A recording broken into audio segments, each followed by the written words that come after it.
It takes courage to have dreams and goals and want to improve our lives. And discouragement, it's a big part of productivity. This isn't just about squeezing more productivity out of a machine.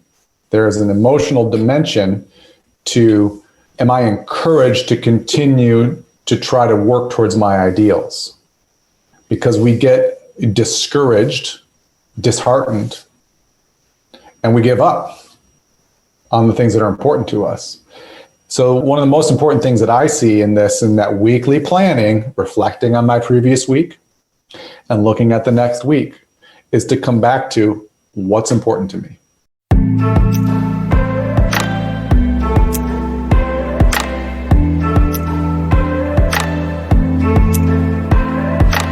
Welcome to Rise Leaders Radio. I'm your host, Leanne Mallory.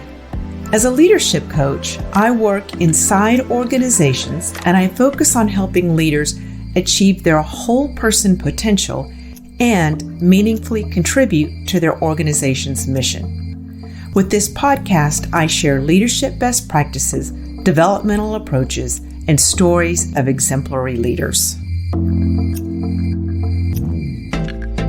Hello, everybody. Welcome to episode 29.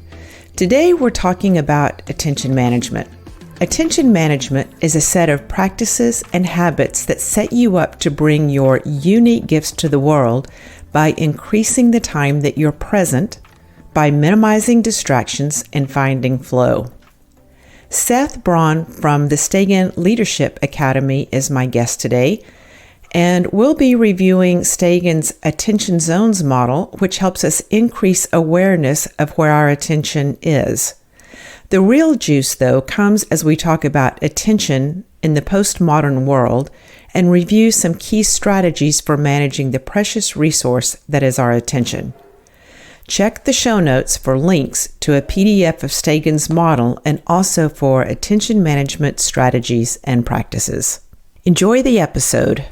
Good morning, Seth. I'm happy to have you here with me today, jamming on how we can give ourselves more time in flow and get more important stuff done. How are you this morning? I am great, and I'm thrilled to be here. I'm so happy. I'm going to talk about you just a little bit before we get started. Are you all right with that? Yeah, I love it. Okay. All right, so Seth is the Director of Product Development at Stagen Leadership Academy. He's been working in the field of human development for over 25 years. He's also the author of 3 books, with more coming, and 10 ebooks on topics ranging from communication and coaching to nutrition and peak performance. And I think your upcoming is more a novel or a novella. Is that the case? Not full-length novel, and who knows when it will be done. Okay. But you're working it though. Mm-hmm. So what did I leave out there? That's really a high-level look of you. Two teenage daughters, married, and my life is rich and full and wonderful. And, I love foraging and free diving, and just I really have a rich, full, wonderful life that I'm very grateful for. Okay, so you said foraging, so you have to at least say what foraging is, what you forage for. Right now, I'm foraging medicinal and edible mushrooms is the big thing I'm interested in. And nice. As an amateur mycologist. All right. Well, maybe that's for another episode, huh? That's another episode. All right. So you and I have partnered many times to deliver leadership programs through Stagen, and I see you as polished and unflappable in front of a room. And I'm really excited about doing this together. We were meeting just ahead just to jam a little bit, and I think we're going to have a good time with this. So I want to start by setting some context. So we're talking about attention management today. And the genesis of this was a model that Stagen created 20 years ago called the attention zones model. Can we say what Stagen is? Yeah. Want to tell us what Stagen is? Stagen Leadership Academy does executive education and leadership development for organizations located in Dallas, Texas. have clients all over the country and a few international, and a growing entrepreneurial and small but mighty leadership firm. Thank you. That was important context to add in there. Yes. And I have been associated with Stagen somewhere around 15 or 17 years, something like that. And I've heard 18. You've heard 18? All right.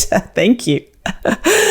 So the attention zones model was really one of the very first models that Stagen created. Stagen has a superpower for bringing lots of information together, different models and tools, and making them really accessible and very pragmatic. The interesting thing about this model, too, was that it was created when we were using BlackBerries instead of smartphones. Mm-hmm.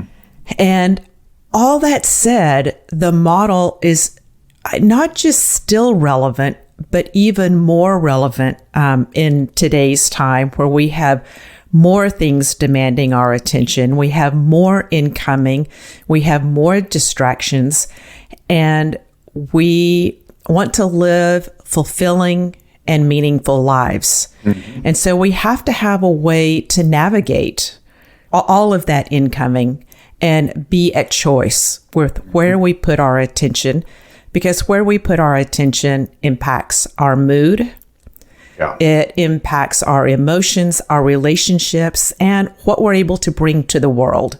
So that's the context that I like to look at this. It can become very tactical and seem like a productivity tool, but the context is really much wider than that. That's my kickoff. How do you see attention management?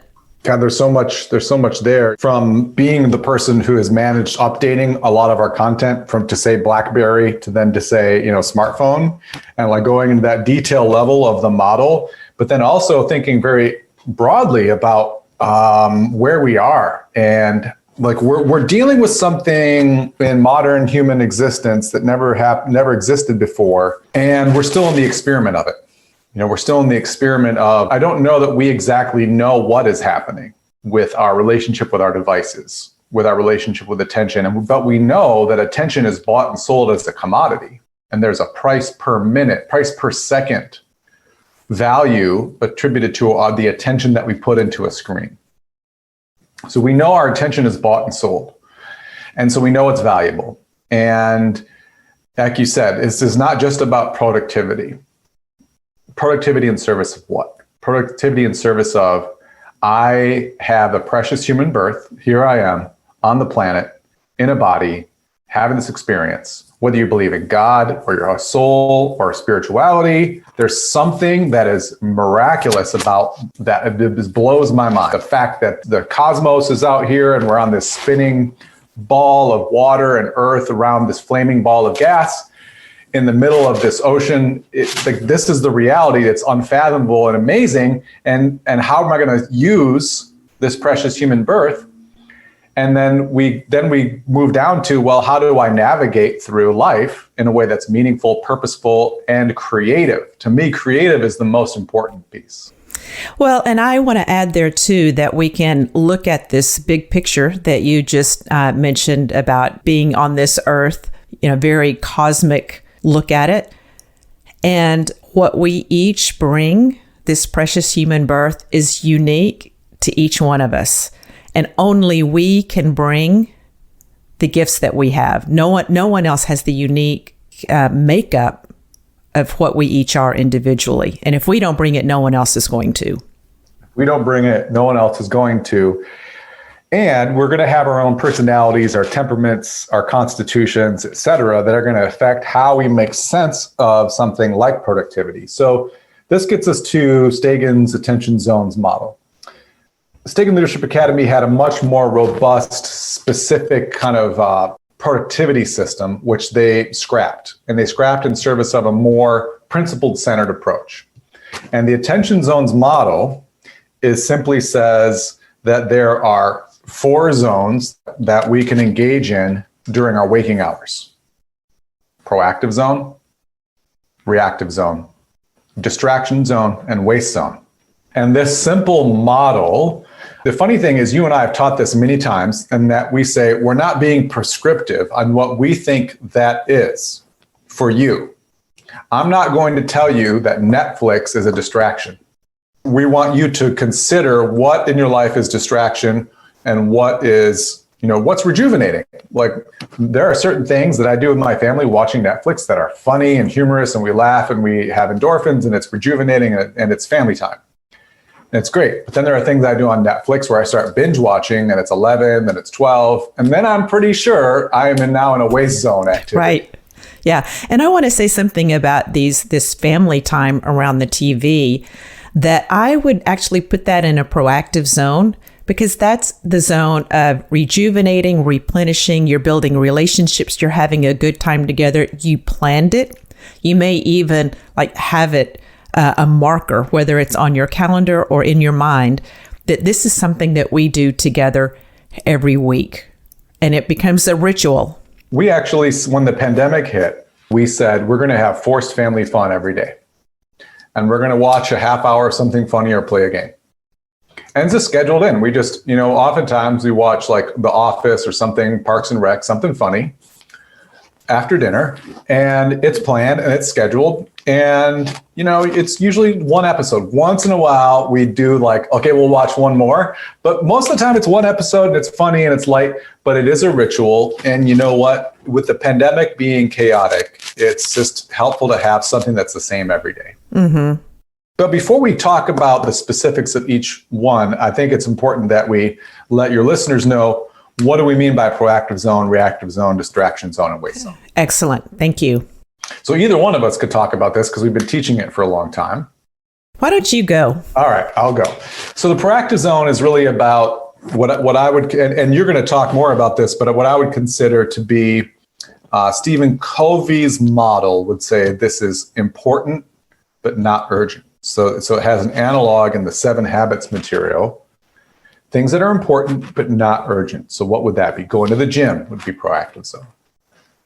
Working on a proposal for a client that's not due until 2 weeks, but it's going to take time to do iterations, share, send back and forth, get feedback. That's a proactive zone activity. Reactive zone is, I had a client call this morning. They had to get a COVID test. They had to move something. I had to move another meeting around. And that was me working, spending my time, energy, and attention reactively to accommodate. And the majority of human beings in the Western world have an appropriate amount of time in the reactive zone because that's what work is. Work is reacting to problems. And there's nothing wrong with that. It's totally natural. And what we want to do is help people right-size the reactive zone. Because what can happen is we get the adrenaline and the stress hormone response of being in an emergency, and we want to stay in that kind of busy, not deep work state, and we can get into distraction. So reactivity can move quickly into what we call the distraction zone, which appears to be important, but isn't. It's just busy.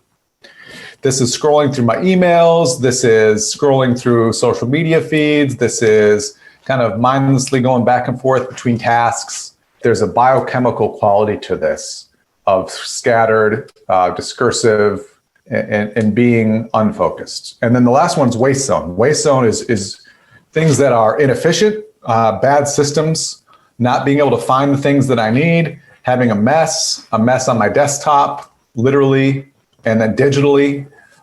This could also be just, I'm tired and I just start to check out. And I've crossed a certain thread. I've overworked, and now I'm just in exhaustion, and I'm just kind of staring off into space on my phone, half there, half not there, and that's just wasting time. It could be laziness, can be wasting time, overwhelm. A lot of things can contribute to it, but those are the 4 zones: proactive, reactive, distraction, and waste. So thank you for the brief overview there. I'm going to make some adds there. For me, distraction zone also comes in the form of anything that it feels like a yank to my attention. So that can be any kind of notification that shows up on my phone, an email notification, anything like that I might be focused and in the flow with something, and then this pop-up happens. And like you said, see, I can't believe that people still have these on their phones. You're reminding me that this is the normal, because I've gotten so accustomed, like you said earlier, I've gotten so accustomed to these things. I forget that people still have notifications, dinging, flashing, flags. That would destroy my day. Right. So I have actually, and we're going to talk about that in a little bit, about disabling distractions, which is a tactic or a way to maximize our attention. But yeah, I mean, I'm in meetings all the time. I'm on Zoom and I hear people's, buzzes or vibrations going off. And I also have disabled all of my distractions. All of those notifications, except I get text notifications on my desktop if I don't go in every day and remember to shut it down. So those things are, distracting, and they're urgent, but they're not important. Right. Those are good ones. Yeah. The other thing that I would add, Seth, is that I'm still working through this. So if Stagen has the 4 zones, proactive, reactive, distraction, and waste, I make a bit of a distinction with a focused and flow zone. So not everything at work is reactive. So sometimes I am doing exactly what I planned to do that day. I'm executing on it. I'm working through my list. And it's not proactive or reactive. So I've just created another little slice of pie that I think is in the zone, what we might call flow, or just really focused. So I would add that to the model. What do you think about that? Well, that's because you're sophisticated. You've been working on, you're a coach, you nerd out on all these journals and productivity things. And I think that's an advanced and subtle way of approaching it. But I think you're right. I think there are gradations that we can then go into around this. And I particularly relate to what you're saying as a person who has a creative practice. So I have a degree in music, with a minor in dance and theater. So my training is actually as an artist. And so I approach everything really from the perspective of, creativity and art. And the disciplines of creativity and art are the fundamental frameworks. Even if I'm using a business framework, I'm still in the back of my mind looking at this is a creative act. And one of the mental models, and if there are two kind of pieces of value we might bring for your listeners today, it's around what are the models and what are the principles that underline being able to engage in life in a creative and meaningful way, a satisfying way, and a productive way. And one of the mental models that helps me when it comes to this idea of proactive zone or being focused or being in the flow is Stephen Pressfield's work around resistance. That generally speaking, anything in the proactive zone likely is going to come with resistance. And being anything that particularly around focused work is going to come with some resistance, and any creative or generative work. So things that are like focused or flow. And when I'm writing my novel, I have currently what works for me is I put a 10-minute timer on to waste time before I write. It's like, for the listeners, I am not some amazing human being that's always super productive and has my ish together all the time. I'm a mess who has had to learn all these different structures and tools and ways to be alive just to help me manage being an adult. Right? So I'm interested in these things because I need them, not because I am some sophisticated human being.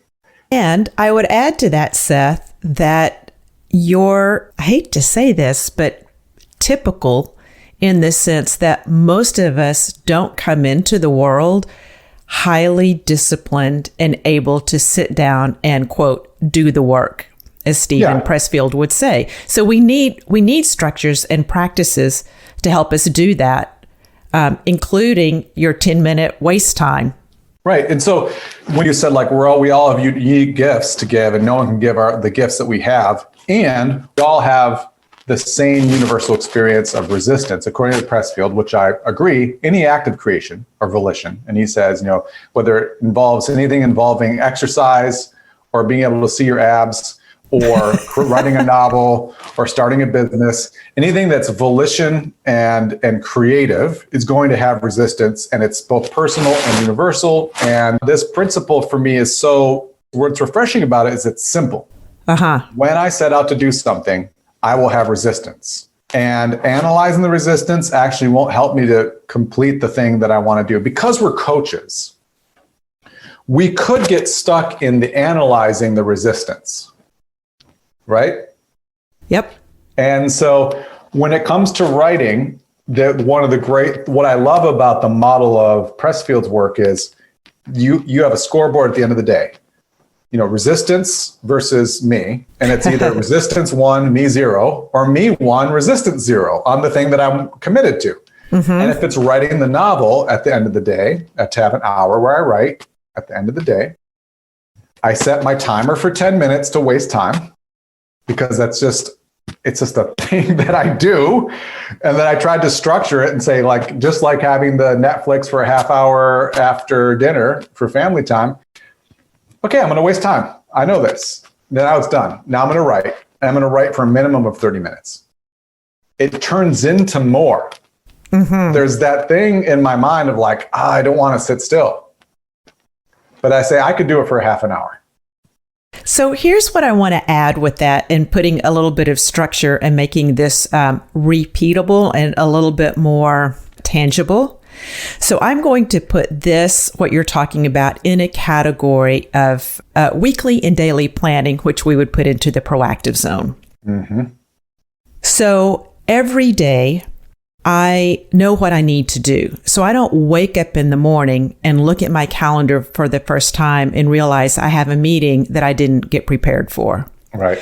So every Sunday, I look at my calendar. I look at what I want to get done for the month, for the year, whatever, and I'm tracking that. So I'm calibrating, where am I?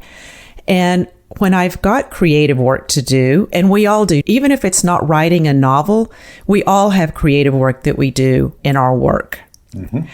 And I also know which times of the day and which days of the week I am most likely to be creative or productive. I don't do any creative work late in the day. My brain fires in the morning. That doesn't mean everybody's brain does, but I know that when I set my calendar up, mine doesn't. Yours does. Yeah, you're more of a night person, and I know a lot of people that are more, late afternoon. They need to get their engine running, all of that. I wake up, I'm more articulate, I'm more thoughtful, all of that. So I know that I need to get my thoughtful, creative work done in the morning. And the further into the week it gets, my brain gets tired. And so definitely nothing on Friday afternoon. So my creative juices are done by about noon on Friday. And I know that about myself. So I plan my week according to that. I love that. I think of that as time sculpting. Using the creative metaphor, being intentional about knowing how my weeks flow. Yep. And I also reflect. So there's, we have all of these great practices from the performing arts, from athletics, where we look at game filming. It's hard in the professional world. We don't have a videotape or an audio tape to look at or to listen to, but we can still do that reflection at the end of the day. Did I do my creativity work like you were just talking about? So we can look at the day and say, what went well? What could I do even better, and move into the next day with that. So for me, the daily and weekly planning is invaluable, and it's a disciplined and deliberate practice. And if I didn't do that, I would be lost. Well, let's stay with that for a second, because we're talking about the importance of the proactive zone. And Stagen Leadership Academy would say the most important practice in the proactive zone is what they would call weekly focusing. Mm-hmm. And what's interesting about that, we look at if I stay with this idea that there are models and there are principles, that the models out there that people might know about when it comes to productivity are getting things done, 7 Habits of Highly Effective People, Tony Robbins' Rapid Planning Method, and on and on and on. There are many models, but the principle that is universal among them all is that all these systems and pretty much all cultures, they think about their life in terms of weeks.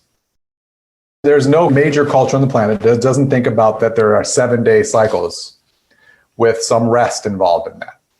And when in doubt, go to the ancient wisdom traditions, right? And the idea that you have a day of rest, that there's certain things to be done on certain days, and that we take the time to reflect on the week and plan the next week as a principle that just transcends all these different models.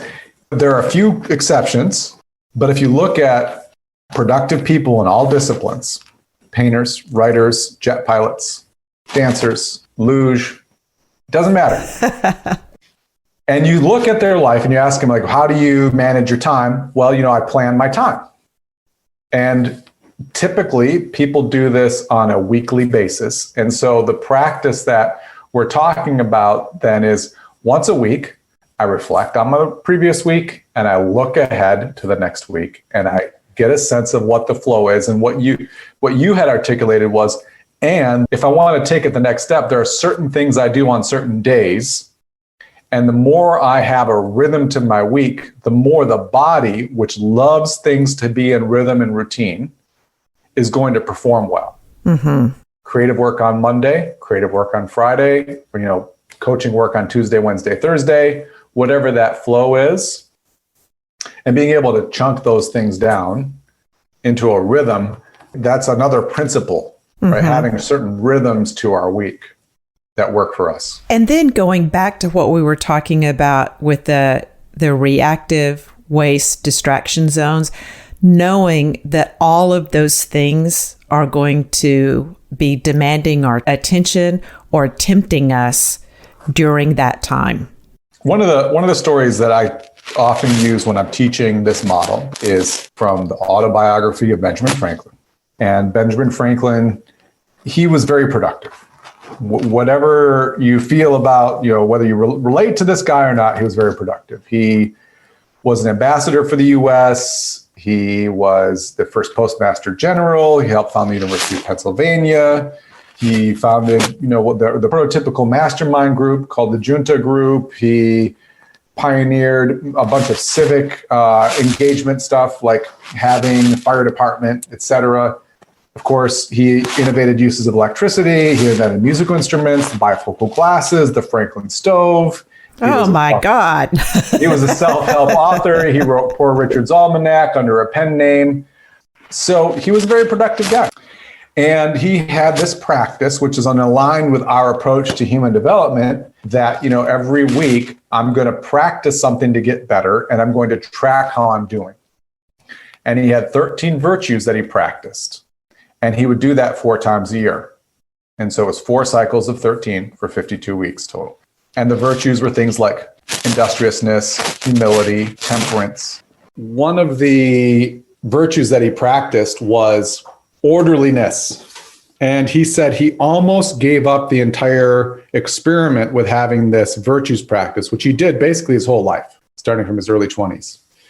And the virtues practice, it's so simple, but so powerful. And I think one of the reasons he was very productive is that he had this practice that he kept working at. But he almost gave it all up because he said in his autobiography, I should give up this endeavor because I cannot cope with my meetings and my papers. I cannot keep them in order. And my sensibility on this is if Benjamin Franklin in 1792 couldn't cope with his meetings and his papers, we need to give ourselves a break. Because how much more are we coping with every day? Not to mention that there is this existential dilemma that we have as modern or postmodern oriented folks, where it's like, not only do we have meetings and papers, but we go to the store and we want to buy socially responsible, it's like I can buy mustard and I want to get like the mustard that was made by people that weren't involved in slave labor. And, I want like my clothes to be made. All of a sudden, like everything I'm doing has this kind of loaded meaning and purpose behind it. And I'm, as Robert Keegan says, I'm in over my head half the time, overwhelmed by my responsibility. Like my marriage has to be meaningful. I have to be a good parent. My great-grandparents weren't thinking about their marriage being meaningful. They were just getting up. They had farm work to do on the Russian steppes, and they were just doing what they needed to do. They weren't thinking about what their gender was or their spiritual orientation, or all of the choices we have are actually points of stress. Mm-hmm. Yeah, it's overwhelming, and our minds get fatigued trying to balance it all. Our minds get fatigued. Yeah. And then what do? I go into checkout mode. I go into the warm campfire storytelling of Netflix, and I just want to stay there and turn off. But that creates a cycle, right? Of like, I get overly reactive and I go into distraction and waste. And that's where we are with this model for most people. Mm-hmm. So what's the antidote? What do we do, Leanne? How do we cope with all of this, the dilemmas of modern life, which are not bad? It's like, these are good problems. And there's almost like people feel guilty because it's like, life's not really hard, but it's hard. Yeah. So again, going to some ancient wisdom, that the middle way is the hardest. The Buddhists say the middle way is the hardest. So you could give up and you could zone out and check out in front of Netflix, or you could get, hyper productive. I was just listening to someone talk about the 4-hour work week, which is yet another model. Mm-hmm. And he said that, he did all of the things in the book, but that he was miserable. It got kind of flat. And so we don't want to get so productive that we take the meaning out of life and so structured.